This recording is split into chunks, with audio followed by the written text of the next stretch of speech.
एक बार एक हंस और हंसिनी हरिद्वार के सुरमय वातावरण से भटकते हुए उजड़े वीरान और रेगिस्तान के इलाके में आ गए।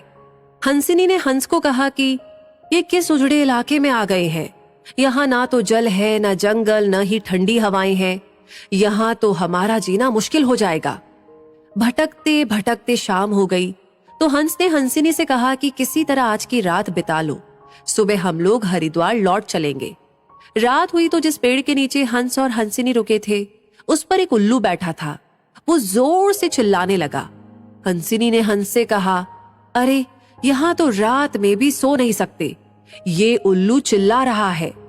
हंस ने फिर हंसिनी को समझाया कि किसी तरह रात काट लो, मुझे अब समझ में आ गया है कि ये इलाका वीरान क्यों है। ऐसे उल्लू जिस इलाके में रहेंगे वो तो वीरान और उजड़ा ही रहेगा। पेड़ पर बैठा उल्लू दोनों की बातें सुन रहा था। सुबह हुई, उल्लू नीचे आया और उसने कहा कि हंस भाई, मेरी वजह से आपको रात में तकलीफ हुई, मुझे माफ कर दो। हंस ने कहा, कोई बात नहीं भैया, आपका धन्यवाद। ये कहकर जैसे ही हंस अपनी हंसिनी को लेकर के आगे बढ़ा, पीछे से उल्लू चिल्लाया, अरे हंस, मेरी पत्नी को लेकर कहाँ जा रहे हो? हंस चौंका। उसने कहा, आपकी पत्नी? अरे भाई, ये हंसिनी है, मेरी पत्नी है, मेरे साथ आई थी, मेरे साथ जा रही है। उल्लू ने कहा, खामोश रहो, ये मेरी पत्नी है। दोनों के बीच विवाद बढ़ गया। पूरे इलाके के लोग एकत्र हो गए। कई गांवों की जनता बैठी, पंचायत बुलाई गई, पंच लोग भी आ गए। बोले, भाई किस बात का विवाद है? लोगों ने बताया कि उल्लू कह रहा है कि हंसिनी उसकी पत्नी है और हंस कह रहा है कि हंसिनी उसकी पत्नी है। लंबी बैठक और पंचायत के बाद पंच लोग किनारे हो गए और कहा कि भाई बात तो यही सही है कि हंसिनी हंस की ही पत्नी है, लेकिन ये हंस और हंसिनी तो अभी थोड़ी देर में इस गांव से चले जाएंगे।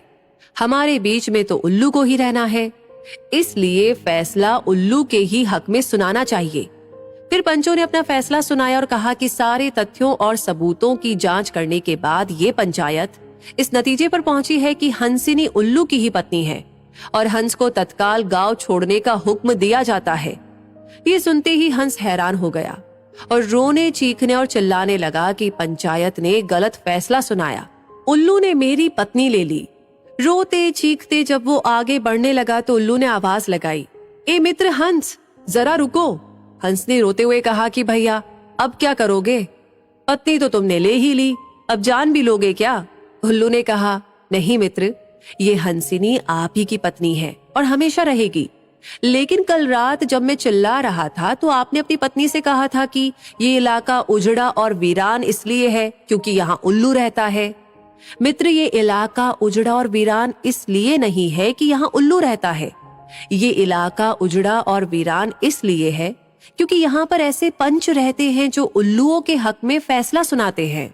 शायद 65 साल की आजादी के बाद में भी हमारे देश की इस बुरी दशा का मूल कारण यही है कि हमने उम्मीदवार की योग्यता न देखते हुए हमेशा ये हमारी जाति का है, ये हमारी पार्टी का है, इसके आधार पर अपना फैसला उल्लुओं के ही पक्ष में सुनाया है। देश की बदहाली और बुरी हालत के लिए कहीं ना कहीं हम भी जिम्मेदार हैं।